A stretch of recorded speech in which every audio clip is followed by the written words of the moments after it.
Eh, Assalamualaikum warahmatullahi wabarakatuh. Perkenalkan, nama saya Meko Pratama Putra. Di sini saya akan mempresentasikan atau membuat video mereview tugas makalah saya yang berjudul Perkembangan Periwayatan Tadwin Hadis, yang dimana tugas ini guna untuk memenuhi UAS dari matkul Al-Quran dan Hadis. Di sini saya akan sedikit membuat video di mana yang pertama itu ada ini, teman-teman. Hadis sumber utama ajaran Islam. Yang kedua, peran penting hadis dalam ajaran Islam. Yang ketiga, proses pemberdayaan hadis periwayatan hadis pada zaman Rasulullah. Yang keempat, pentingnya menjaga kewibawaan atau keaslian, kemurnian hadis. Yang selanjutnya ada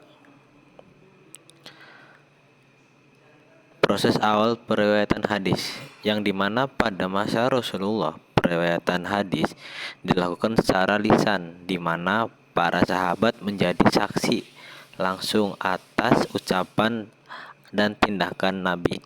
Hal ini menciptakan tradisi hafalan yang kuat di kalangan masyarakat Arab. Pentingnya sanad sebagai jaminan keaslian hadis. Oke, selanjutnya ada metode periwayatan hadis sebelum tadwin. Metode periwayatan secara lisan. Metode periwayatan secara lisan pada sebelum tadwin sangat bergantung pada tradisi lisan. Para sahabat mendengarkan secara langsung sabda Nabi, menyampaikan kepada orang lain dengan penuh kehati-hatian. Proses ini dikenal sebagai talakik, di mana interaksi langsung antara guru dan murid. Yang kedua, hafalan dan pengulangan. Yang ketiga, perjalanan untuk mendatangi sumber hadis. Ini selanjutnya penerapan metode penerimaan hadis. Faktor-faktor pendorong yang mendorong tadwin hadis. Beberapa aspek mendorong perlunya pembukuan hadis secara resmi. Ada beberapa faktor yang mendorong. Yang pertama, lahirnya kekhawatiran bahwa hadis akan hilang. Yang kedua, munculnya berbagai hadis palsu yang menyebarkan di masyarakat, mengancam keahlian ajaran Islam atau keaslian ajaran Islam. Kesadaran para ulama bahwa dokumentasi tertulis diperlukan untuk menjaga keaslian dan keamanan hadis. Yang terakhir, pertumbuhan budaya literasi yang semakin kuat mendorong kebutuhan untuk memulihkan atau menyebarkan hadis secara sistematik. Begitu, teman-teman. Yang selanjutnya ada perkembangan proses tadwin hadis.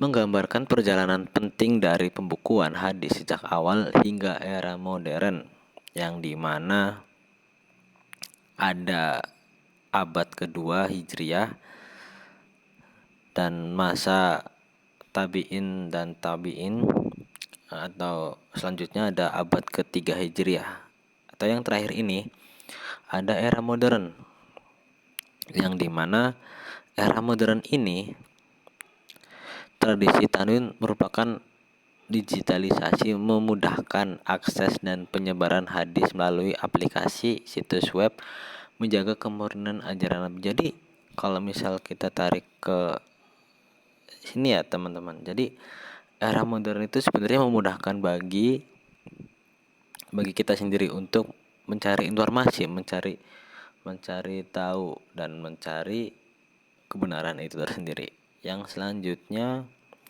ada apa lagi nih? Dari Umar bin Abad al-Aziz, proses pengumpulan hadis.